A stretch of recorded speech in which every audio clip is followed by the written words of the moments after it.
Maths എക്സാമിന്റെ തലേ ദിവസം 10 മണിക്കൂറും 15 മണിക്കൂറും ഇരുന്ന് പഠിച്ചിട്ടും മാത്സിൽ ടോപ്പർ ആവാൻ കഴിയുന്നില്ല മിസ്സേ എന്ന് പറയുന്നവർക്കുള്ളതാണ് ഈ വീഡിയോ. ഇവിടെ ആരാണ് പ്രശ്നം? നിങ്ങളുടെ ടീച്ചർ നിങ്ങൾക്ക് നല്ല രീതിയിൽ പഠിപ്പിച്ചു തരാത്തതുകൊണ്ടാണോ? അല്ലെങ്കിൽ നിങ്ങൾ പഠിച്ചത് എക്സാമിന് വരാത്തതുകൊണ്ടാണോ? ഇവിടെ ആരാണ് പ്രശ്നം? ഇത് രണ്ടും അല്ല. നിങ്ങൾ പഠിക്കുന്ന രീതി ശരിയല്ലാത്തതുകൊണ്ടാണ്. നിങ്ങൾ ശരിയായ രീതിയിൽ പഠിച്ചാൽ മാത്രമേ നിങ്ങൾക്ക് മാത്സിന് ടോപ്പർ ആവാൻ കഴിയുള്ളൂ. ബാക്കിയുള്ള സബ്ജക്റ്റ് പോലെ പഠിക്കുന്നത് പോലെ നിങ്ങൾ പഠിച്ചിട്ട് കാര്യമില്ല. സോ ഈ ഒരു വീഡിയോയിൽ നമ്മൾ ഡിസ്കസ് ചെയ്യാൻ പോകുന്നത് മാത്സിന് ടോപ്പർ ആവാൻ എങ്ങനെയാണ് നമ്മൾ പഠിക്കേണ്ടത് എന്നുള്ളതാണ്. അപ്പോൾ ചാനൽ ആദ്യമായിട്ട് കാണുന്നവരാണെങ്കിൽ ചാനൽ സബ്സ്ക്രൈബ് ചെയ്യുക ആൻഡ് നിങ്ങളുടെ ഫ്രണ്ട്സിനൊക്കെ ഷെയർ ചെയ്ത് കൊടുക്കുക. ഓക്കെ, അപ്പോൾ ഫസ്റ്റ് ടിപ്പ് എന്ന് പറയുന്നത് നിങ്ങൾ ബേസിക്സ് മുതൽ പഠിക്കുക എന്നുള്ളതാണ്. അതായത് നിങ്ങൾ ഇപ്പോൾ 8ാം ക്ലാസ്സിലെത്തി അല്ലെങ്കിൽ 9ാം ക്ലാസ്സിലെത്തി എന്ന് വിചാരിച്ചു.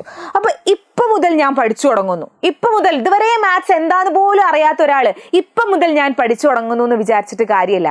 ഇന്നിതാ നോക്ക്, 8ന്റെ സ്ക്വയർ 64 എന്ന് വെറുതെ കാണാതെ പഠിച്ചിട്ട് കാര്യമല്ല. 8ന്റെ സ്ക്വയർ എങ്ങനെയാണ് 64 ആയത് എന്നുള്ളത് നിങ്ങൾ കാണാതെ നിങ്ങൾ പഠിക്കണം.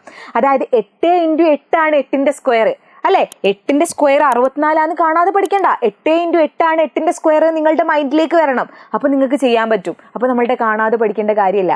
ഒരിക്കലും മാത്സ് ബൈഹാർട്ട് ചെയ്യാൻ പാടില്ല. നിങ്ങൾ എവിടുന്ന് ഇപ്പം മുതൽ പഠിച്ചു തുടങ്ങുന്നവരാണെങ്കിലും നിങ്ങൾ എന്ത് ചെയ്യുക? നിങ്ങൾ ബേസിക്സ് മുതലേ പഠിക്കുക. ഓരോ കാര്യവും ബൈഹാർട്ട് ചെയ്യാണ്ട് എങ്ങനെയാണ് ഇത് വന്നത് എന്നുള്ളത് നിങ്ങൾ മനസ്സിലേക്ക് കൊണ്ടുവരിക. അല്ലാതെ മറന്നു പോവും. വെറുതെയാണ് അങ്ങനെ പഠിക്കുന്നത്. ബേസിക്സ് മുതൽ പഠിച്ചിട്ടേ കാര്യമുള്ളൂ. ഓക്കെ, ഇനി രണ്ടാമത്തെ കാര്യം എന്ന് പറയുന്നത് ഇതുപോലെ ഫോർമുല ഷീറ്റ്സ് ഉണ്ടാക്കുക. അതായത് നിങ്ങൾ ഇപ്പോൾ ഒരു ചാപ്റ്റർ പഠിച്ചു കഴിഞ്ഞു, അതിൽ ഒരുപാട് ഇക്വേഷൻസ് പഠിക്കാനുണ്ട്. ഇപ്പൊ പ്രിസം എന്ന് പറയുന്ന ഒരു ചാപ്റ്റർ ആണ്. ആ പ്രിസത്തിൽ വോളിയം കാണാൻ പഠിക്കാനുണ്ട്, ദെൻ ഏരിയ കാണാൻ, അങ്ങനെ കുറേ കാര്യങ്ങൾ പഠിക്കും. സിലിണ്ടർ പഠിക്കാനുണ്ട്, അങ്ങനെ കുറേ ഇക്വേഷൻസ് നിങ്ങൾ പഠിക്കും. നിങ്ങൾ എന്ത് ചെയ്യുക? ആ ചാപ്റ്റർ പഠിച്ചു കഴിഞ്ഞതിന് ശേഷം നിങ്ങൾ എന്ത് ചെയ്യുക? ഒരൊറ്റ പേപ്പറിൽ ആ ചാപ്റ്ററിൽ എന്തൊക്കെയായിരുന്നു പഠിച്ചതെന്നുള്ളത് ഒന്ന് ഷോർട്ടായിട്ട് എഴുതുക. Short note. നമ്മൾ ഷോർട്ട് നോട്ടിൽ കുറേ പാരഗ്രാഫ് പോലെ നമുക്ക് എഴുതാനാവില്ല അല്ലേ. മാത്സ് എന്താ ഉണ്ടാവുക? ചെറിയ ചെറിയ ഫോർമുലാസ് ഉണ്ടാവുക, ഇക്വേഷൻസ് ഉണ്ടാവുക. അങ്ങനെ ഇക്വേഷൻസ് എഴുതിയിട്ട് ഒരു ഫോർമുല ഷീറ്റ് നിങ്ങൾ തയ്യാറാക്കുക. ഏത് ചാപ്റ്റർ കഴിയുമ്പോൾ, മാത്സിൽ ഏത് ചാപ്റ്റർ ആയിക്കോട്ടെ, ഒരു 10 പേജ് ഉണ്ടെങ്കിൽ അതിലാകെ പറഞ്ഞിട്ടുണ്ടാവുക ഒരു 3 കാര്യം മാത്രമേ ഉണ്ടാവുള്ളൂ. ആ 3 കാര്യങ്ങളായിരിക്കും ഇവർ 10 പേജിലായിട്ട് കുറേ പ്രോബ്ലംസ് ഒക്കെ തന്നിട്ട് വലിച്ചു വാരി പറഞ്ഞിട്ടുണ്ടാവുക. അപ്പൊ നിങ്ങൾ എന്ത് ചെയ്യുക? ഓരോ ചാപ്റ്റർ കഴിയുമ്പോൾ നിങ്ങളൊന്ന് സമ്മറൈസ് ചെയ്തിട്ട് നിങ്ങൾ ഒരൊറ്റ പേപ്പറിൽ എഴുതി വെക്കുക. നിങ്ങൾക്ക് പെട്ടെന്ന് നിങ്ങളോട് മിസ് പറയാണ്, നാളെ മാത്സിന്റെ ഈ ചാപ്റ്റർ എക്സാം ആണ് എന്ന് പറഞ്ഞാൽ നിങ്ങൾക്ക് ഒറ്റ അടിക്ക് നിങ്ങൾക്ക് എഴുതാൻ പറ്റണം. നിങ്ങൾക്ക് ആ പേപ്പർ ഇങ്ങോട്ട് എടുക്കുക. ഇതിൽ ഈ കാര്യമാണ് പഠിക്കാനുള്ളത്, ഒരു പ്രശ്നവുമില്ല, പോയി എഴുതുന്നു. അത്രയും സിമ്പിൾ ആയിരിക്കും. നിങ്ങൾ എന്ത് ചെയ്യണം? ഫോർമുല ഷീറ്റ്സ് ഉണ്ടാക്കണം. ഓക്കെ, ദെൻ അടുത്ത കാര്യം എന്ന് പറയുന്നത് പ്രാക്ടീസ്. നമ്മൾ എപ്പോഴും പറയുന്ന കാര്യമാണ്, മാത്സ് ഒറ്റ പ്രാവശ്യം പഠിച്ചിട്ട് ഒരു കാര്യമില്ല. ഒരു പ്രാവശ്യം വായിക്കുന്നത് മാത്സിൽ കണക്കിൽ കൂട്ടൂല കേട്ടോ. കണക്കിൽ കൂട്ടൂല നമ്മളുടെ ഒന്നാമത്തെ വായന എന്ന് പറയുന്നത്. മാത്സ് ഒറ്റ പ്രാവശ്യം ചെയ്തെന്ന് വെച്ചിട്ട് നിങ്ങൾക്ക് ഒരു കാര്യവും ഉണ്ടാവാൻ പോകുന്നില്ല. ഒന്നാമത്തെ പ്രാവശ്യം ചെയ്യുമ്പം നമുക്കൊന്നും മനസ്സിലാവില്ല.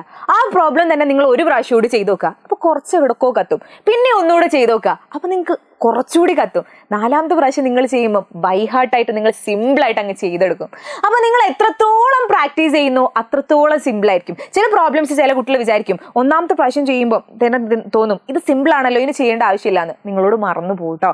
അപ്പോൾ നിങ്ങൾ എന്ത് ചെയ്യുക? ഏത് സിമ്പിൾ പ്രോബ്ലം ആണെങ്കിലും, എത്ര ഭയങ്കര ടഫായിട്ടുള്ള പ്രോബ്ലം ആണെങ്കിലും നിങ്ങൾ ചെയ്തുകൊണ്ടിരിക്കുക. പുതിയ പുതിയ ക്വസ്റ്റ്യൻസ് എടുത്ത് ചെയ്ത് നോക്കുക. ഒറ്റയ്ക്ക് ക്വസ്റ്റ്യൻസ് ഉണ്ടാക്കിയിട്ട് ചെയ്ത് നോക്കുക. ഓക്കെ, അപ്പോൾ പ്രാക്ടീസ് പ്രാക്ടീസ് പ്രാക്ടീസ് പ്രാക്ടീസ്. ഇതാണ് നിങ്ങളുടെ മാത്സിൽ ടോപ്പർ ആവാനുള്ള ഏറ്റവും ബേസിക് ആയിട്ടുള്ള കാര്യം. പ്രാക്ടീസ് തന്നെയാണ്. ദെൻ അടുത്തൊരു കാര്യം എന്ന് പറയുന്നത് ടീച്ച് യുവർ സെൽഫ്. അതായത് നിങ്ങൾ പഠിച്ചു കഴിഞ്ഞു, ഒരു ചാപ്റ്റർ മൊത്തം പഠിച്ചു കഴിഞ്ഞു, എന്നിട്ട് നിങ്ങൾ എന്ത് ചെയ്യുക? നിങ്ങൾ ഒറ്റയ്ക്ക് നിങ്ങളെ തന്നെ നിങ്ങളൊന്ന് ടീച്ച് ചെയ്യുക. അതായത് നിങ്ങളുടെ ടീച്ചർ എങ്ങനെയാണ് പഠിപ്പിക്കല്?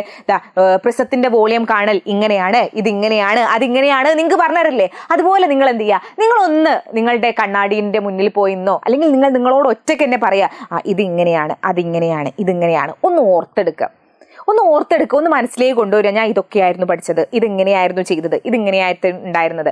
അങ്ങനെ ടീച്ച് യുവർ സെൽഫ്. ഓക്കെ, അപ്പൊ ഈ 4 ടിപ്സ് മക്കൾ ഫോളോ ചെയ്യുകയാണെങ്കിൽ നിങ്ങൾ ഉറപ്പിച്ചോ ഈ അവസാനമാവുമ്പോൾ ഈ കൊല്ലത്തെ മാത്സിലെ ടോപ്പർ നിങ്ങളുടെ ക്ലാസ്സിൽ നിങ്ങളായിരിക്കും.